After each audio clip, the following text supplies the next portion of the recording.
মানুষ চলে যায়, থেকে যায় তাদের কাজকর্ম, তাদের কিছু স্মৃতি থেকে যায়। তো আজকে আমি আমার সেই মায়ের রেখে যাওয়া রেসিপির থেকেই একটা রেসিপি আজ তোমাদের সাথে শেয়ার করছি। মটর শাকের ঘন্ট। এটা একটু বিশেষভাবে তৈরি, অনুরোধ থাকলো পুরোটা দেখার। ভীষণ সুন্দর একটা রেসিপি, কিন্তু সাধারণ একটা শাকেরই রেসিপি। আশা করছি এটা তোমাদের প্রত্যেকেরই ভালো লাগবে। নমস্কার বন্ধুরা, আমি পুপুর রান্নাঘরে প্রতিবারের মতো তোমাদের সবাইকে স্বাগত জানাচ্ছি। তো রেসিপিটা শুরু করছি, প্রথম থেকে শেষ অবধি তোমরা দেখে নাও। বাড়িতে অবশ্যই তোমরা বানিয়ে খেয়েও অন্যদেরও খাইও। দেখো, মটর শাকগুলো আমি বেছে নিয়েছি। বাছার পর কিন্তু আমি ধুয়ে জল ঝরিয়ে নিয়েছি। তো শাকগুলো আমি ডগাগুলো ছিঁড়ে ছিঁড়ে নিয়েছি, একদম কচি ডগাগুলো ছিঁড়ে নিয়েছি। আর যেটা আকর্ষ থাকে সুরের মতো সামনে বা মাঝে, সেগুলো ফেলে দিয়েছি। সামনেই থাকে সাধারণত, সেগুলো ছিঁড়ে ফেলে দিয়েছি। আর যতটুকু কচি পাতা পেয়েছি সবটাই কিন্তু আমি নিয়ে নিয়েছি আর ভালো করে ধুয়ে নিয়েছি। এবার আমি শাকগুলোকে কুচিয়ে নেব। আমি প্রথমেই একটা মশলা তৈরি করে নেব। তার জন্য এখানে আমি 1 ইঞ্চি আদা পেস্ট করে নিয়েছি। আর এর মধ্যে এখন আমি দেব হাফ চা চামচ জিরে গুঁড়ো, দিয়ে দেব হাফ চা চামচ ধনে গুঁড়ো,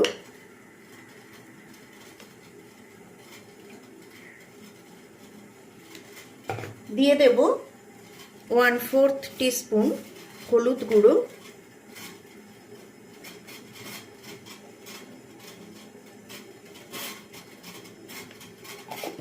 দিয়ে এটাকে আমি ভালো করে মিক্সড করে রেখে দেব। তো আমি আদাটা একটু জল জল করেই বেটেছি, যার জন্য এটা আর জল দিতে হলো না।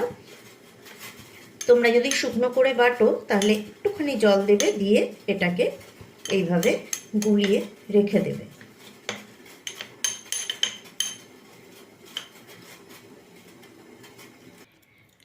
আর নিয়ে নিয়েছি কিছুটা বড়ি আর 2টো শুকনো লঙ্কা। নিয়ে নিয়েছি 2টো মাঝারি মাপের আলু। তো আমি খোসাটা ছাড়িয়ে তারপর দেখাচ্ছি কিভাবে কাটবো।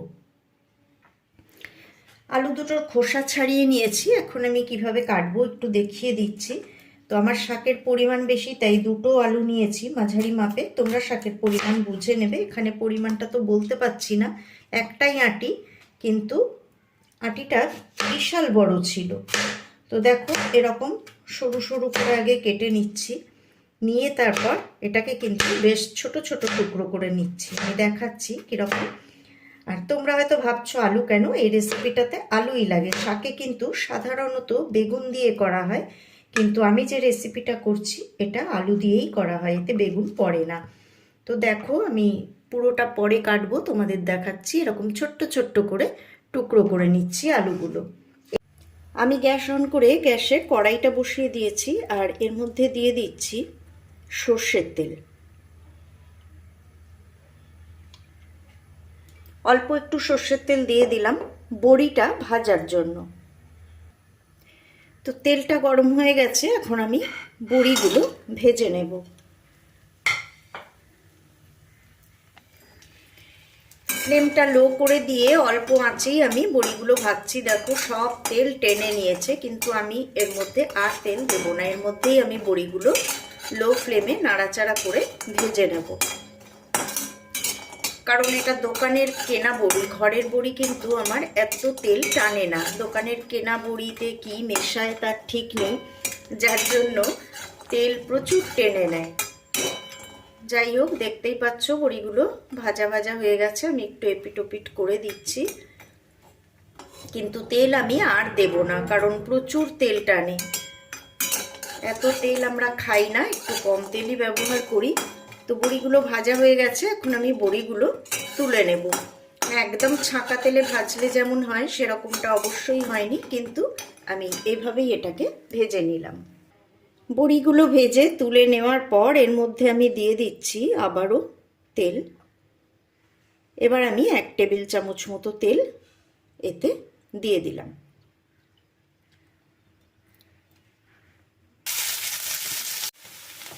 তো আলুগুলো দেখো লাল লাল করে ভাজা হয়ে গেছে। এখন আমি এর মধ্যে যে মশলাটা তৈরি করে রেখেছিলাম সেটা দিয়ে দেব। এখানে কিন্তু কোনো রকম ফোড়নের ব্যবহার আমি করছি না, যাতে মটর শাকের গন্ধটা পাওয়া যায়। তো তৈরি করে রাখা মশলাটা আমি এর মধ্যে এখন দিয়ে দিলাম। এর মধ্যে আদার পরিমাণটা একটু বেশি লাগবে, তাহলে এটা খেতে ভালো লাগে।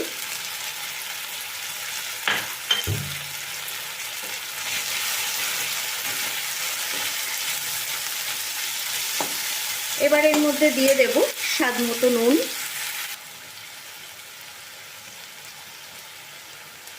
নুনটা বেশি দেওয়া চলবে না, যেহেতু শাক কমে যাবে। যদি লাগে তাহলে আমরা পরে আবার নুন অ্যাড করব, আগে অল্প দেওয়াই কিন্তু ভালো।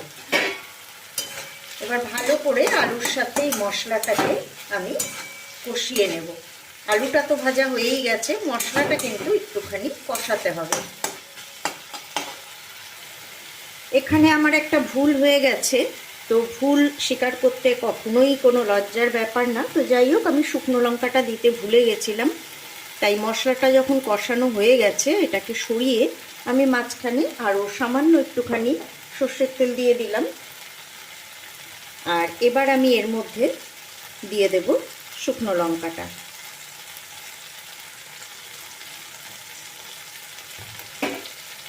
লঙ্কাটা আমি এখানটাতে একটু ভাজা ভাজা করে নেব। তো লঙ্কাটা ভাজা হয়ে গেছে, এবার আমি এর মধ্যে দিয়ে দেব শাকটা।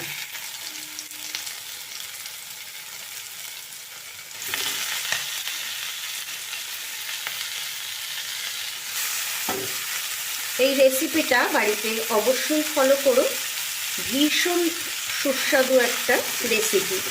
আর এটা করতে করতেই তোমাদের কাছে একটা অনুরোধ, যদি আমার রেসিপি ভালো লাগে তাহলে প্লিজ একটা লাইক কিন্তু দিও। আর যারা নতুন বন্ধু তাদের কাছে অনুরোধ করব, যদি রেসিপি ভালো লাগে তাহলে এরকমই সুন্দর সুন্দর রেসিপি পেতে আমার চ্যানেলটাকে একটু সাবস্ক্রাইব করে পাশে আসা বেল বাটনটা প্রেস করে দিও। আর অবশ্যই কমেন্ট করে জানিও তোমাদের কেমন লাগলো, তাহলে আমি কাজ করায় আর একটু উৎসাহ পাবো।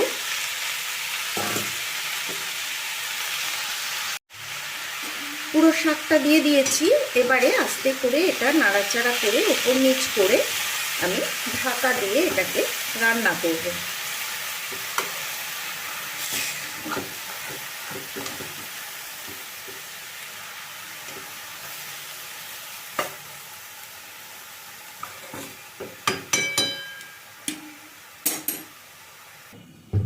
মিনিট 5 পর আমি ঢাকাটাকে সরিয়ে নিলাম। আমি মাঝে ঢাকা তুলে নাড়াচাড়া করে দিয়েছি, আর নুনটা দেখে নিয়েছি, নুন আর একটু লাগতো, তো আমি নুনটা কিন্তু দিয়ে দিয়েছি টেস্ট করে নিয়ে। আর জল কিন্তু অলমোস্ট শুকিয়েই এসেছে। আর এই সময় আমি এর মধ্যে দিয়ে দেব 3টে চেরা কাঁচা লঙ্কা, দিয়ে দেব যে বড়িগুলো ভেজে রেখেছিলাম সেই বড়িগুলো আমি হাত দিয়ে ভেঙে এরকম আধ ভাঙা করে নিয়েছি সবই।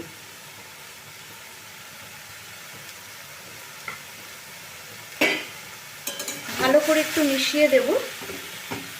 এখানে এমন নয় যে বড়িগুলো সেদ্ধ হয়ে নরম তুলতুলে হতে হবে, এগুলো কিন্তু একটু ক্রাঞ্চি থাকবে, তো সেই জন্য এটা শেষের দিকেই দেওয়া। এবার এই ভিজে শাকের সাথে থেকে এটা যেটুকু নরম হবে সেটুকুই কিন্তু এটা হবে। এর মধ্যে এখন আরেকটা উপকরণ অ্যাড করব, যাতে এর স্বাদ বেড়ে যাবে দ্বিগুণ। এখানে দেখো কিছু গ্রেট করা আদা আমি এর মধ্যে দিয়ে দিচ্ছি। আমার মাকেও দেখেছি এভাবেই করতে, সেই জন্য এই স্বাদগুলো মুখে লেগে রয়েছে, আর সেই জন্য এগুলো আমি চেষ্টা করি সবার সাথে শেয়ার করতে, সবার মধ্যে রেসিপিগুলো ছড়িয়ে দেওয়ার জন্য। তো এখন এটাকে দেখো একদম শুকিয়ে গেছে। আমি ভালো করে নাড়াচাড়া করে গ্যাস অফ করে কয়েক মিনিট ঢাকা দিয়ে রেখে দিলেই কিন্তু রান্না কমপ্লিট। বন্ধুরা, রেসিপিটা কেমন লাগলো আমাকে অবশ্যই কমেন্ট বক্সে কমেন্ট করে জানিও। আজকে এই পর্যন্তই বিদায় নিচ্ছি। আবারও ফিরে আসব পরের পর্বে এরকমই সুন্দর কোনো রেসিপি নিয়ে। সবাই ভালো থেকো, সুস্থ থেকো, সাথে থেকো।